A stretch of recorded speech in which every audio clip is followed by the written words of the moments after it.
مسلم شریف میں آگے الفاظ ہیں کہ سیدنا ابو ہریرہ کہتے ہیں کہ حضرت عمر فاروق رضی اللہ تعالیٰ عنہ مجھ سے کہا کرتے تھے کہ مجھے اپنی زندگی میں کبھی بھی نبی علیہ السلام کی طرف سے عمارت کا شوق پیدا نہیں ہوا.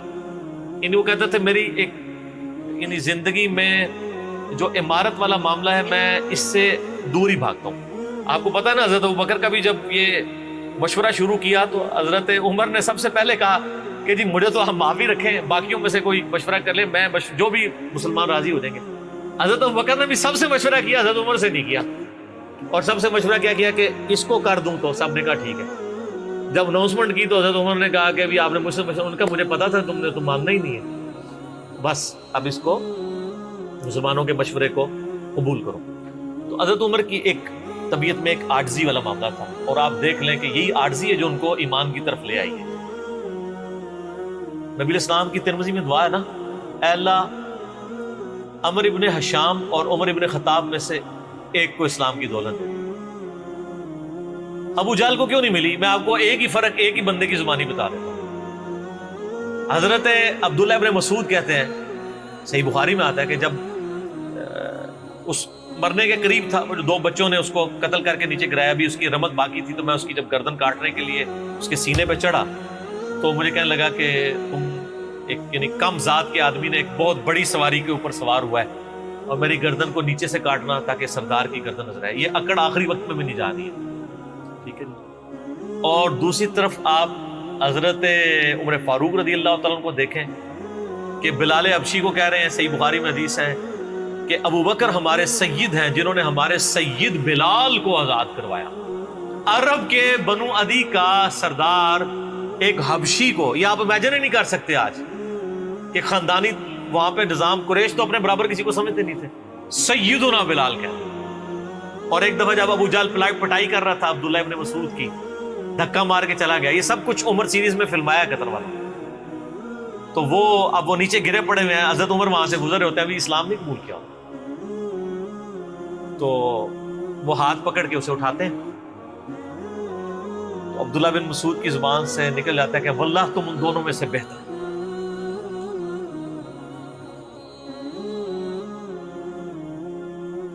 تو یعنی جو نبی علیہ السلام نے دو مانگے ہیں نا, ان میں سے تم بہتر, یعنی عاجزی ہے.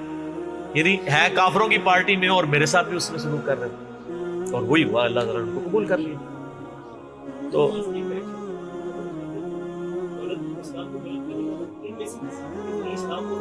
ہاں یہ بھی, یہ دو علیحدہ حدیث ہیں, دو علیحدہ, ترمذی میں دونوں روایتیں. اچھا اب آپ دیکھیں کہ سیدنا عمر فاروق رضی اللہ تعالیٰ عنہ کہتے ہیں, حضرت ابو ہریرہ کہتے ہیں مسلم شریف کی اس حدیث میں کہ حضرت عمر مجھے کہا کرتے تھے مجھے پوری زندگی کبھی عمارت کا شوق نہیں ہوا سوائے اس دن کے کہ جس دن علی کو جھنڈا ملا. مجھے بھی خواہش تھی کہ کاش نبی علیہ السلام مجھے وہ جھنڈا دے. یہ حضرت علی کے لیے بہت بڑی فضیلت ہے اس حوالے سے کہ سیدنا عمر ان پر رشک کرتے تھے. باقی ایک سنن کبریٰ البیہقی میں من گھڑت روایت ہے کہ حضرت عمر کہا کرتے تھے, وہ جو ایک بڑی مشہور بیان کر رہے ہوتے ہیں کہ جی وہ ستاروں کے برابر کس کی نیکی ہیں. حضرت عائشہ نے پوچھا ان کا بھی تیرے باپ کی ہیں, تو حضرت عمر کی ہیں, تو پوچھا کہ میرے باپ کی, ان کا بھی ان کی تو ایک نیکی جو ہے وہ غار ثور کی سب پہ بھاری ہے. اس حدیث کو شیخ البانی نے, شیخ زبیلی زئی صاحب نے, دونوں نے لکھا ہے یہ موضوع حدیث ہے, وضع کی گئی حدیث ہے, لیکن یہ ہمارے مسلمانوں کے بچے کو یاد ہے. جعلی حدیث ہے, ضعیف نہیں سر, گھڑی ہوئی حدیث ہے. اور جو مسلم شریف کی حدیث تھی وہ ہم نے آگے ایکسپلور کیا کہ حضرت عمر کہتے تھے مجھے علی پر رشک کہ مجھے وہ جھنڈا نہیں ملا اور علی کو ملا. دوسری طرف سیدنا علی بھی سیدنا عمر سے بڑی محبت کرتے ہیں. ہاں, بخاری اور مسلم دونوں میں حدیث ہے, مشکات میں بھی آپ کو مل جائے گی, تیسری جلد میں حضرت ابو بکر عمر کے فضائل کے چیپٹر میں. عبداللہ ابن عباس کہتے ہیں کہ سیدنا عمر کی میت رکھی ہوئی تھی اور لوگ ان کی میت پہ رو رہے تھے اور اپنے اپنے انداز میں ان کے اوپر سلام پیش کر رہے تھے کہ آپ کی وجہ سے اللہ نے اسلام کو اتنا عروج دیا, رومن اور پرشین امپائر گر گئی, یرموک اور قادسیہ میں اللہ نے مسلمانوں کو فتوحات دی. اور کہتے ہیں اتنے میں ایک شخص میرے پیچھے آگے کھڑا ہوا, کیونکہ میں بھی میت کے سامنے بیٹھا ہوا تھا, اس نے میرے کندھے کے اوپر آ کے یوں کونی رکھ لی. اور اس نے سیدنا عمر کی میت کو مخاطب کر کے کہا کہ اللہ تجھ پہ رحم کرے اے عمر ابن خطاب، میں نے اللہ کے محبوب صلی اللہ علیہ وآلہ وسلم سے بارہا سنا تھا کہ میں ابو بکر اور عمر فلاں جگہ گئے، میں ابو بکر اور عمر داخل ہوئے، میں ابو بکر اور عمر نکلے، مجھے امید تھی کہ تم اپنے ان دو ساتھیوں کے ساتھ جا کے ملو گے۔ کون سے دو ساتھی؟ سیدنا ابو بکر اور سیدنا محمد رسول اللہ صلی اللہ علیہ وآلہ وسلم۔ اور اللہ کی قسم اس روئے ارض پہ تم وہ شخص تھے کہ مجھے خواہش ہے کہ میں تمہارے اعمال کے ساتھ اللہ کے حضور پیش ہوں۔ ظاہر ہے اتنا بڑا عروج سر، انسانی تاریخ کا سب سے بڑا ریولوشن نبی علیہ السلام کا، اس کی ایپیکس سیدنا عمر کے دور میں ہوئی ہے، اور یہ اللہ کا معجزہ ہے۔ نبی علیہ السلام کی مبارک زندگی میں انقلاب آتا نا تو اس طرح کے تو بہت لیڈر پہلے بھی آئے تھے جنہوں نے اپنی زندگیوں میں انقلاب لے کے آئے تھے۔ یہ معجزہ یہ تھا کہ وہ شخص دنیا سے چلا گیا، ہزاروں اس کے ماننے والے مرتد ہو گئے عرب قبائل، اور چند مخلص ساتھی ساتھ ہیں، اس کے باوجود اللہ نے رومن اور پرشین امپائر الٹوا دیے۔ کتنا بڑا معجزہ ہے۔ اگر نبی علیہ السلام اپنی مبارک زندگی میں کر جاتے، وہ تو سکندر اعظم بھی کر گیا، بعد میں چنگیز خان نے بھی کیا، بڑے بڑے لیڈر آئے۔ یہ ڈفرنس، ایک یہ ڈفرنس، اور دوسرا ڈفرنس یہ کہ نبی علیہ السلام نے اپنی وفات کے بعد 10 سال بعد، 20 سال بعد، 30 سال بعد، 50 سال بعد، ایون 500 1000 سال بعد ہونے والے واقعات کو بھی بیان فرما دیا کہ یہ ہوگا۔ آج تو ہم تاریخ میں دیکھ سکتے ہیں کہ وہ سب کچھ ہوا ہے۔ اگر آپ کو شوق ہو تو دلائل النبوہ امام بیہقی کی کتاب ہے، 3500 حدیث پہ، 5ویں صدی ہجری میں لکھی گئی ہے۔ اس میں 500 سال میں جو نبی علیہ السلام کی پروفیسیز پوری ہوئی ہیں نا، منوان اسی طریقے سے موجود ہے۔ بخاری مسلم میں جو حدیثیں ہیں تاتاریوں سے جنگوں والی، وہ اس وقت تک نہیں ہوئی تھی، حدیثیں تو پہلے سے موجود تھی۔ آج تو ہم ان کو بھی درست مان رہے ہیں، ٹھیک ہے۔ نبی علیہ السلام نے پریڈکشن کی تھی کہ ان قریب کیسر روم ختم ہوگا، قیامت تک کوئی کیسر نہیں ہوگا، بخاری مسلم کی حدیث ہے، اور دیکھ لیں قیامت تک کوئی کیسر نہیں ہوا۔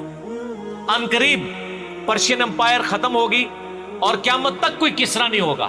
آج دیکھ لیں 1400 سال ہو گئے ہیں سر۔ یہ اسی طریقے سے ہے کہ میں کہوں کہ ان قریب امریکہ اور رشیا ختم ہو جائیں گے ود ان فیو ایئرس، اور قیامت تک کبھی ان کو پاورز نہیں ملیں گی جو کہ ابھی پاور ہیں اور جن کی صدیوں سے چل رہی ہیں، اور وہ پھر پاور بھی ان لوگوں کے ہاتھوں ہوئی ہے کہ جن کے پاس اسلحہ بھی نہیں تھا ان کے سے لڑنے کے لیے، مین پاور بھی نہیں تھی ان کے لیول کی، الٹوا دی اللہ تعالیٰ نے۔ تو سیدنا علی نے کہا کہ یعنی ابن عباس کہتے ہیں کہ حضرت عمر فاروق رضی اللہ تعالیٰ عنہ کی میت پہ یعنی یہ کلام وہ جو شخص میرے یعنی کندھے پہ کونی رکھ کے کر رہا تھا نا، تو میں نے جب اس کو مڑ کے دیکھا تو وہ علی بن ابی طالب تھے جو سیدنا عمر کے بارے میں یہ کلمات کہتے تھے۔ تو یعنی ان لوگوں کی للہیت تھی کہ وہ تعریف کیا کرتے تھے، کوئی آر محسوس نہیں کیا کرتے۔ اور آپ دیکھیں سیدنا عمر کی بھی کتنی محبت تھی سیدنا علی سے کہ جب کبھی بھی فارن ٹور پہ جاتے تھے اپنی جگہ حضرت علی کو خلیفہ بنا کے جاتے تھے، کیونکہ نبی علیہ السلام جب تبوک پہ گئے تھے تو سیدنا علی کو چھوڑ کے گئے تھے۔ بخاری مسلم میں آتا ہے حضرت علی رو پڑے، پہلا اور آخری موقع تھا کہ جنگ میں نہیں گئے، تو فرمایا تم اس پہ راضی نہیں ہو، تمہاری میرے ساتھ وہی نسبت ہے جو ہارون کی موسیٰ کے ساتھ، مگر میرے بعد کوئی نبی نہیں۔ تو حضرت عمر اس سنت میں عمل کرتے تھے، جب بھی وہ جاتے تھے، جب بیت المقدس فتح ہوا چابیوں کے لیے انہوں نے بلایا، سیدنا علی کو اپنی جگہ چھوڑ کے گئے، اس سنت پہ عمل کیا کرتے۔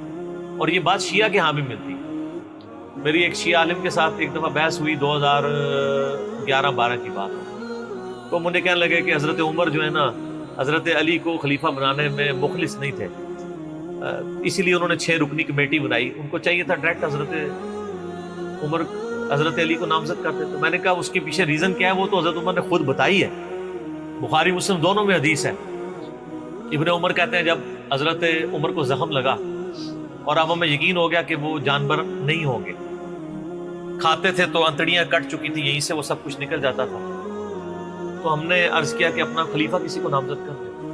تو انہوں نے کہا اگر میں اپنا خلیفہ کسی کو نامزد کرتا ہوں تو میں اس کی سنت پہ عمل کرتا ہوں جو مجھ سے بہتر ہے، ابو بکر، اور اگر میں نہیں کرتا تو میں اس کی سنت پہ عمل کروں گا جو ان سے بھی بہتر ہے، یعنی رسول اللہ صلی اللہ علیہ وسلم۔ ابن عمر کہتے ہیں جب میں نے حضرت عمر کی یہ بات سنی نا تو مجھے سمجھ آ گئی کہ اب حضرت عمر کسی کو نہیں بنائیں گے، کیونکہ وہ ہمیشہ ہر معاملے میں نبی علیہ السلام کی سنت کو پرائورٹی دیتے تھے. اور وہی ہوا کہ انہوں نے کہا کہ میں 6 رکنی کمیٹی بنا رہا ہوں. بخاری کے اور مسلم کے الفاظ ہیں کہ میں اپنے بعد اس امر خلافت میں ان 6 بندوں سے زیادہ کسی کو اہل نہیں سمجھتا جن سے رسول اللہ صلی اللہ علیہ وآلہ وسلم اپنی وفات تک راضی رہے. اور فرمایا علی، عثمان، طلحہ، زبیر، عبد الرحمن بن عوف، سعد ابن ابی وقاص. اچھا یہ کون ہے؟ عشرہ مبشرہ ہیں. عشرہ مبشرہ میں سے یہ 6 بندے باقی تھے اور ایک 7واں بھی تھا. اس کا نام اس نے لیا کہ ان کا بہنوئی تھا، سعید ابن زید. وہ تو معاویہ کے دور میں جا کے فوت ہوئے ہیں نا. سعید ابن زید تو بہت بعد میں فوت ہوئے. اور اسی بخاری میں الفاظ ہیں کہ عبداللہ بن عمر کو مشورے میں ضرور شامل کرنا لیکن اس کو کوئی خلیفہ نہ چنے. اور کہا کہ سعد ابن ابی وقاص پہ اگر تم متفق ہو جاؤ تو اسے خلیفہ چن لینا، اور میری اس بات کو دلیل نہ بنانا کہ میں نے اسے معزول کیا تھا پرشین امپائر کی گورنری سے. کہیں ایسا نہ ہو کہ تم اس پہ متفق اور کہو کہ اس کو تو عمر نے اتارا ہوا تھا، این ادھر رہن دو. اس دے 62 لگ گئی ہے. یہ 62 ہے ہی جعلی چیز ہے. اسلام میں کوئی 62 نہیں ہے. اسلام میں یہ نہیں ہے کہ آپ کو مطلب موت کے غرغرے تک توبہ قبول ہے. آپ ایک بندے کے ساتھ معاملہ ہو جاتا ہے اور وہ توبہ طائب ہو جاتا ہے تو بس ٹھیک ہے. وہ تا حیات نائل کوئی نہیں ہوتا. اسلام میں کوئی تا حیات نہیں ہے. اللہ تعالیٰ کے ساتھ گستاخی کرنے والے کے لیے بھی جامع ترمذی میں حدیث ہے کہ موت کے غرغرے تک جو ہے وہ توبہ کا دروازہ کھلا ہوا ہے، موت کے غرغرے سے پہلے. تو 62 نہ لگا دینا اس پہ. وہ ایک معاملہ تھا، وہ حضرت عمر کسی کو 4 سال زیادہ گورنر رہنے نہیں دیتے تھے، انہوں نے ان کو ہٹا دیا. تو یعنی ان لوگوں کی یہ للہیت ہوا کرتی. تو میں نے اس کو کہا کہ دیکھو کہ یہ وجہ تھی کہ انہوں نے نبی الاسلام کی سنت پہ عمل کیا کہ میں ان 6 بندوں سے نبی الاسلام راضی تھے، میں اس کمیٹی بناؤں گا. میں اور اس میں الفاظ ہیں بخاری مسلم میں کہ میں زندگی بھر تمہارا بوجھ اٹھاتا رہا، اپنے مرنے کے بعد تمہارا بوجھ نہیں اٹھاؤں گا، تم خود اپنا خلیفہ چن لینا ان 6 میں سے. یعنی میں کسی کو نامینیٹ نہیں کروں گا. دوسرا میں نے اس شیعہ عالم سے یہ بات کی کہ حضرت عمر اتنے بڑے رسک کے اوپر تھے کہ جس نے پوری دنیا کو الٹ دیا ہے اور وہ چند بندے لے کے رومن اور پرشین امپائر کا وزٹ کر رہا ہے. کوئی بھی قافلہ ان پہ حملہ کر کے ان کو شہید کر سکتا تھا. اور اگر خدا نہ خواستہ اس دوران وہ شہید ہو جاتے تو حضرت علی آٹومیٹکلی خلیفہ ہوتے کیونکہ ان کو چھوڑ کے گئے ہوئے تھے. یہ ان کا اخلاص تھا. پھر سیدنا عمر نے حضرت علی کو چیف جسٹس لگایا ہوا تھا حجاز کا. چیف جسٹس آج کل نہیں سنبھالا جا رہا، اور اس زمانے میں جب اسلام کا دورہ ہو، عدل کا نظام ہو، اور تینوں جو زہد کے امام تھے نا، حضرت عمر نے ان کو چیف جسٹس لگایا تھا. رومن امپائر گری، اصحاب صفہ میں سے ابو درداء کو لگایا، سب سے غریب ترین صحابی. یہ ان کا کرائٹیریا تھا. ابو سفیان، بڑے بڑے لوگ جو اینڈ پہ مسلمان ہوئے، یہ لائنیں بنا کے کھڑے رہتے تھے. حضرت عمر ان کو نہیں ملتے تھے جب تک باقیوں سے فارغ نہ ہو جائے. وہ کہتے تھے ہم سردار، ان کا نہیں، تم اسلام میں بعد میں آئے ہو.